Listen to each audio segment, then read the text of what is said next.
Welcome to Truth Report. I'm Alex Truth. And I'm Maya Clarity. Tonight, we peel back the layers of stories often overlooked or deliberately obscured, connecting the dots from global economic shifts to the very real, often brutal, impact on human lives and migration patterns.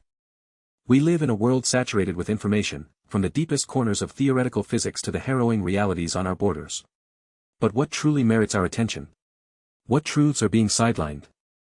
We'll expose the forces driving migration crises, challenge the narratives that dehumanize those seeking refuge, and investigate how power structures, both overt and subtle, shape the fates of millions.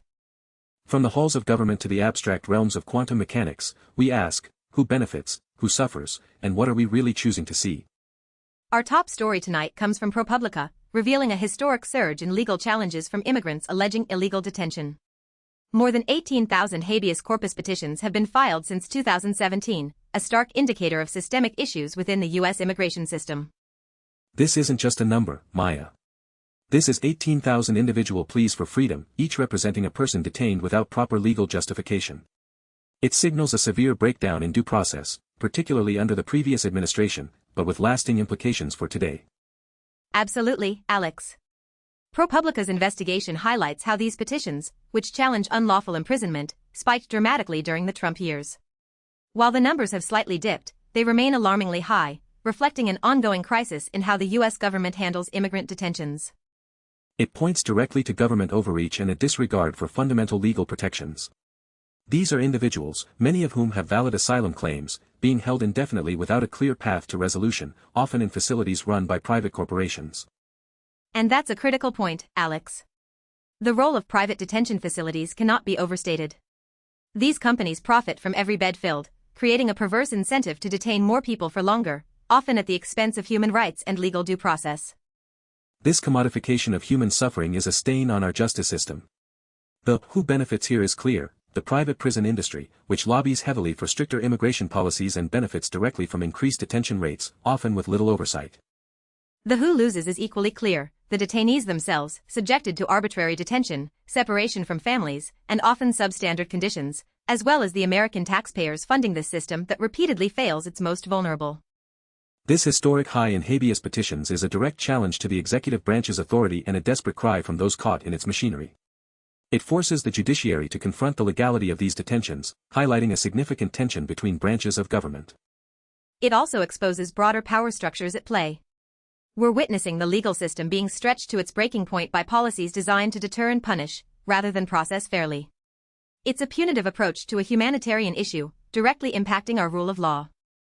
The sheer volume of these cases burdens an already overwhelmed legal aid system, leaving countless individuals without adequate representation. This disparity in legal power further marginalizes detainees and allows injustices to persist unchecked. Ultimately, this surge in legal challenges should serve as a wake-up call. It's not just about a change in administration, it's about fundamentally rethinking a system that allows for such widespread allegations of illegal detention, demanding accountability from all involved. Turning now to Venezuela, where a Guardian report confirms the redetention of prominent opposition politician Juan Pablo Guanipa, just hours after his initial release. This incident, on February 9, 2026, sends chilling signals about the state of democracy and human rights in the country. This is a blatant display of judicial manipulation, Alex. The prosecutor claimed Guanipa was rearrested for non-compliance with terms of release, yet this rapid reversal smacks of arbitrary political targeting, characteristic of authoritarian regimes. Indeed. Guanipa, a close ally of presidential candidate Maria Corina Machado, represents a direct threat to the Maduro regime. His rearrest is a clear tactic to intimidate the opposition and disrupt any semblance of a free and fair electoral process. The Guardian highlights how this event comes amidst mixed signals from Venezuela's leaders regarding political reform. Such actions expose those signals as nothing more than a smokescreen, designed to appease international observers while tightening their grip internally. It's a classic authoritarian playbook: offer a glimmer of hope, then swiftly crush dissent. This not only silences opposition voices but also instills fear throughout the population, discouraging any form of organized resistance or political participation. The consequences extend far beyond political figures. When a government can so openly disregard legal processes and human rights, it creates an environment of pervasive fear and insecurity for all citizens, directly fueling the ongoing humanitarian and migration crisis. Who benefits from this? Clearly, the Nicolas Maduro regime consolidates its power, eliminating potential challengers and ensuring its continued dominance. It sends a message that defiance will be met with swift and severe punishment. And who loses? The Venezuelan people, who are stripped of their democratic rights, their freedom, and their hope for a peaceful political transition. This repression directly contributes to the mass exodus of Venezuelans seeking safety and stability abroad. The international community also loses credibility if it fails to act decisively against such blatant abuses. The mixed signals tactic is often aimed at dividing international opinion, allowing regimes to continue their oppression with reduced external pressure. This incident underscores the desperate conditions driving millions of Venezuelans to become migrants and refugees. They flee not just economic collapse, but systemic political persecution and the systematic dismantling of the rule of law. It's a stark example of forced migration rooted in state-sponsored terror. Shifting gears to global economic dynamics, the South China Morning Post reports that Indonesia's economy is poised for significant gains through deeper ties with mainland China and Hong Kong. Industry insiders suggest this partnership could boost investments and improve capital markets. On the surface, this sounds like positive economic news for Indonesia. Increased investment from China and Hong Kong could mean infrastructure development, job creation, and a stronger financial sector, potentially lifting many out of poverty. However, Alex, we must look deeper than the headlines. While human development is mentioned by Caden's Shinta Kamdani, such large-scale foreign investment often comes with complex consequences, particularly for local populations and labor dynamics. Exactly. We've seen patterns where massive foreign investment, while creating new opportunities, can also lead to displacement of local communities, exploitation of natural resources, and the influx of foreign labor, which can marginalize local workers if not managed carefully. This creates a two-tiered system. Skilled Indonesian workers or those involved in the financial sector might see benefits. But what about the millions in agriculture or smaller industries who might find their livelihoods disrupted by large-scale projects or increased competition? The lessons learned from improving capital markets that Hong Kong offers are primarily focused on financial growth, not necessarily equitable distribution of wealth or environmental protection. This prioritizes corporate interests over community well-being. So, who benefits? Primarily the corporations and financial elites in Indonesia, China, and Hong Kong. These deeper ties strengthen existing power structures that facilitate capital flow, often at the expense of democratic accountability and worker protections. And who potentially loses? Vulnerable communities, indigenous populations, and less skilled workers in Indonesia who may find themselves displaced or underpaid, becoming internal migrants or even seeking opportunities abroad as their traditional livelihoods vanish. This economic integration, while seemingly beneficial, can exacerbate existing inequalities. It's crucial to investigate if these investments are truly sustainable and inclusive, or if they contribute to a new form of economic colonialism that drives future migration. The allure of foreign capital can lead governments to overlook human rights concerns or environmental impacts, creating conditions that destabilize communities. We must ask if Indonesia's pursuit of economic gain is truly serving all its citizens, or just a select few. From the hard realities of politics and economics, we now pivot to a realm that, on the surface, seems entirely disconnected from human suffering: theoretical physics. AR14, an open-access archive for scientific papers, presents research exploring infinite multiverses. This paper, AR14 2602.07053, delves into mind-bending concepts inspired by superhero movies and quantum physics. It asks us to imagine something even crazier might be happening all the time, right under our noses.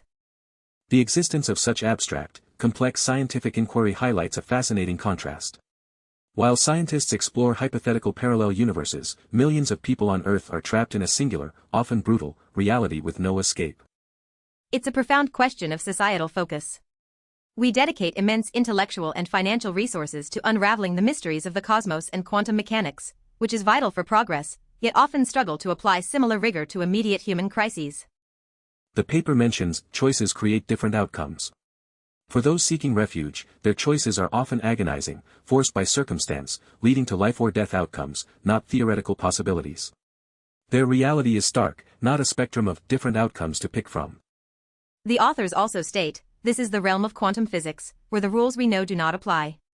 One could argue that for many migrants, the rules we know, international law, human rights, empathy, similarly fail to apply in their journey, leaving them in a lawless void. So, who benefits from this kind of exploration? Humanity as a whole benefits from expanding knowledge, pushing intellectual boundaries. But we must also ask who loses when the pursuit of abstract knowledge overshadows the urgent need for concrete solutions to human problems. The who loses are those whose immediate realities are ignored, whose suffering is not deemed worthy of the same intensive, focused intellectual energy. It highlights a power structure where abstract scientific curiosity can sometimes inadvertently divert attention and resources from pressing humanitarian needs. This isn't to diminish scientific endeavor, but to question our collective priorities. Are we so engrossed in hypothetical realities that we overlook the very real and immediate struggles unfolding in our own world, impacting millions of lives and futures?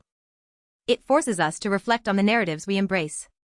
The excitement of multiverses is captivating, but the stories of those navigating multiple borders, facing multiple dangers, often remain unheard, lacking the same widespread fascination or dedicated investigation.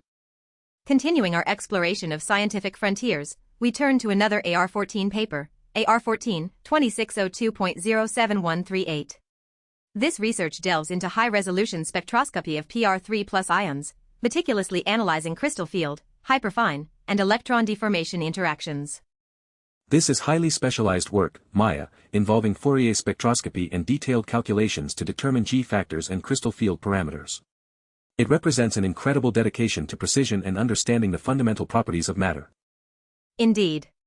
The level of resolution, up to 0.05 cm1, and the intricate calculations performed using the exchange charge model, showcase humanity's capacity for intense, detailed investigation into the unseen world at the atomic level. And here lies the critical contrast. We achieve extraordinary, high-resolution insights into the internal structures of inanimate crystals, yet too often apply only the broadest, most dehumanizing strokes when dealing with the complex, multifaceted lives of human beings, especially migrants. We can precisely map the electron deformation interactions within a crystal, but we fail to adequately map, or even acknowledge, the profound human deformation interactions caused by trauma, displacement, and systemic neglect. Who benefits from this particular scientific research? The scientific community, certainly, and potentially future technological advancements. But in the context of our show, it prompts us to ask, what do we choose to analyze with such precision, and what do we allow to remain in blurry, low resolution? The who loses are the countless individuals whose intricate personal stories, whose deep crystal field of experiences, are ignored in favor of treating them as an undifferentiated mass, a problem to be contained rather than a life to be understood. This isn't a critique of science itself, but a call to examine the power structures that dictate where our collective precision, our high-resolution spectroscopy of attention, is directed. Why is such meticulous focus often absent when addressing human suffering? We can identify the G-factors of PR3+ ions, but we often fail to identify the human factors, the personal histories, the motivations, the hopes, that drive a person to leave everything behind. The unseen interactions within a crystal are studied, but the unseen traumas of a migrant are often dismissed. This disparity points to a profound societal imbalance. We celebrate uncovering the secrets of the physical world, yet often turn a blind eye to the equally complex, often more urgent, secrets of human experience, particularly for those whose lives are on the margins. What we've uncovered tonight, Alex, is a complex web where global economics, geopolitical power plays, and even the very nature of human inquiry, all intersect with the profound human experience of migration. Absolutely, Maya. From the arbitrary redetention of a Venezuelan opposition leader, driving people to flee, to the systemic injustices highlighted by 18,000 habeas petitions in the U.S., we see direct government actions creating and exacerbating migration crises. And then we have the economic shifts, like Indonesia's deepening ties with China.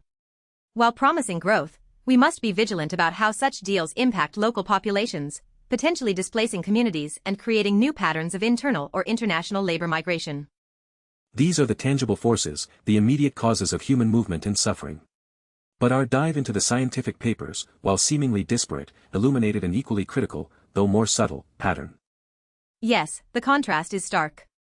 We dedicate immense intellectual power to exploring infinite multiverses or meticulously analyzing PR3+ ions in crystals, yet we often lack the same resolution, the same empathy, when examining the multifaceted realities and electron deformation traumas of individual migrants.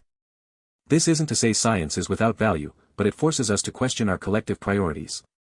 The power structures at play aren't just governmental or corporate, they're also societal, influencing what stories gain prominence, what research gets funded, and what human suffering is truly seen and investigated with high resolution. We see a systemic pattern of dehumanization and disengagement. Whether it's the state denying due process, economic policies creating displacement, or our collective consciousness prioritizing abstract thought over immediate human crises, the vulnerable are consistently the ones who pay the highest price. This report is a call to action.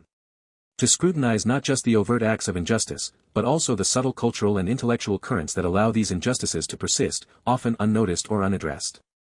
The truth is often found at the intersection of what's reported and what's ignored. It demands our unwavering attention, to pierce through the noise and focus on the human impact behind every headline and every abstract concept. We urge our viewers to engage with these stories, to ask critical questions about accountability, and to demand that our leaders and our societies apply the same precision and depth of inquiry to human lives as we do to scientific curiosities. Because every displaced person, every detained individual, every silenced voice, represents a reality that cannot be ignored, a story that deserves our highest resolution. For Truth Report, I'm Alex Truth. And I'm Maya Clarity.